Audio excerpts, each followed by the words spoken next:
David Filippo, the left-handed right winger again. I'm just going to talk about Democratic 2020 primary. I think Trump's got it, but it'll be interesting to see how they play this out. I'm coming more back kind of based on what I told you about the whole 5% rule.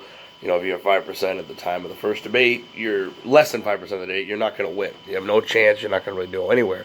And with that being said, the way it's listed right now, unless something changes dramatically in the debate, it's going to come down to Iowa. Largely because at the moment it's Joe Biden, Bernie Sanders, Elizabeth Warren, um, Mayor Pete Buttigieg, and Senator Kamala Harris. At least for the ones that are above 5%, according to the Real Clear Politics average. Which again, I think Real Clear Politics does a smart move of taking an average of all the polls out there. It's the most sensible numbers to go by.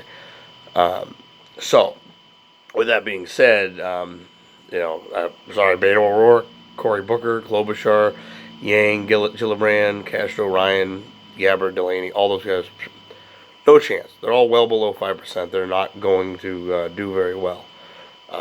This candidates they just don't have it. It is still going to largely come down to Iowa, though, if everything's the same. I mean, there could be some miracle in the debates, which could change the things right now. But if things stay the way they are at the moment, with Joe Biden and Bernie Sanders, Elizabeth Warren leading the pack, it's going to come down to Iowa. Because for Biden to do well at this moment, if things stay the same they are, he has to win Iowa, because New Hampshire is going to be a head-to-head between Elizabeth Warren and Bernie Sanders. He has not much chance there, because the fact that Bernie Sanders is neighboring Vermont, Elizabeth Warren is neighboring Massachusetts. They know it. There's that knowing of each other's relationship. It's gonna do well for them. If Biden wins Iowa, he can lose New Hampshire and do better elsewhere. For that reason, he's got that bump going out the other way. If he loses Iowa, he's not going to have much going on anywhere else, because he was expected to win, and two losses back to back in the beginning, it's very hard to come back. I mean, there's occasionally Bill Clinton, who was the comeback kid, came back in South Carolina, but that's unlikely, and it was very. I think a couple of the semantics that kind of made that possible for him to end up where he was. It's unlikely, though, for that to happen again. Because otherwise, it like I said, it's going to come down to Iowa. For some reason, if Bernie Sanders want to win Iowa, uh, Biden's done. He's not going to go anywhere after that, because they will have lifted the thing. What may make it interesting is, like, say, Sanders wins Iowa and then Warren wins Massachusetts, or vice versa, because they'll both have a leg up on each other, and it's going to make South Carolina that much more interesting. Will Joe Biden make a comeback? That'd be tough, because they've already got both the momentum going into South Carolina at that point. If it continues that way, it may get interesting in Nevada. But I think if Biden loses Iowa, it's over.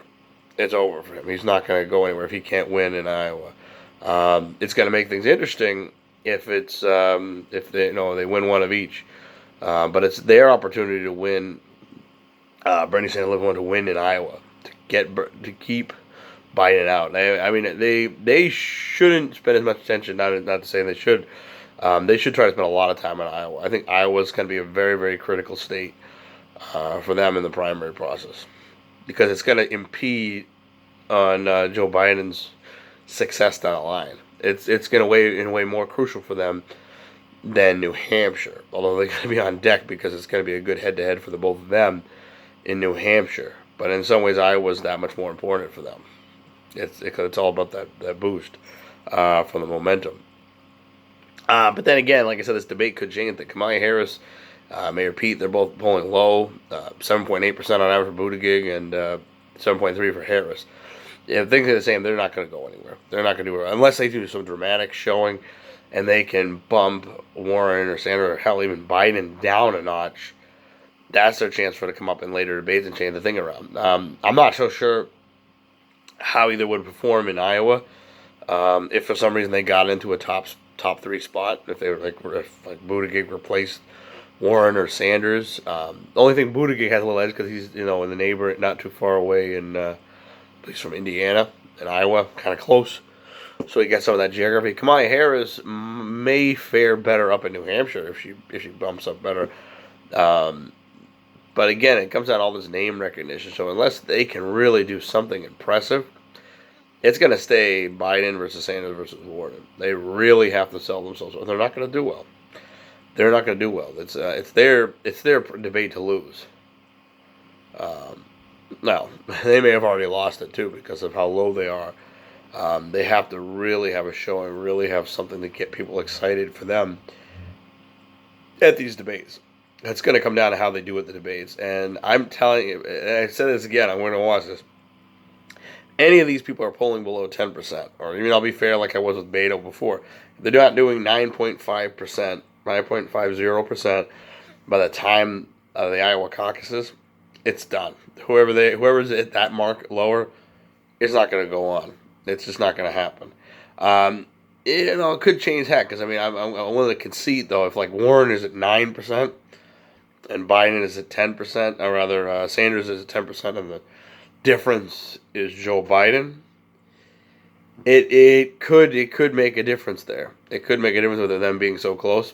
It's unlikely for that close because usually by that time people have narrowed their minds down to where they're going, and typically that's usually how it's going to flow. So, again, I think Iowa is going to be a very, very critical state this year based upon the geography of the candidates larger. And it's going to stay this way. It's going to stay this way unless something dramatic happens in the debates. Hell, Biden might say something totally stupid, which he's known to do. I mean, I'm forgetting the big gaffes when Mr. can't keep his hands to himself. he could be in a lot of trouble here, and it could change the whole thing around. Heck, it could make him fall off and Buttigieg jump up in the number 3 place, which could make it kind of interesting, especially in Iowa. Especially if for some reason Biden's out and Buttigieg wins in Iowa. The pressure is going to be on Warren and Sanders in New Hampshire to win that and do well there. And then South Carolina is going to be interesting, depending on what goes from there. But that's unlikely. You gotta hope on a gaffe there, which Biden might deliver on that. We'll never know. Heck, one of them others could deliver on gaffes. I mean, there was some in the Democrat primary last year. There was a governor or a senator. I can't think of what was the guy's name? But he was a senator from Rhode Island. He said some crazy stuff that I think he lost right off the bat because it was just so outlandish. But anyway, that's all for now. We'll probably talk more as the election goes on, and I'll probably talk after the debate, kind of see what crazy stuff the Democrats want to do this time. Anywho,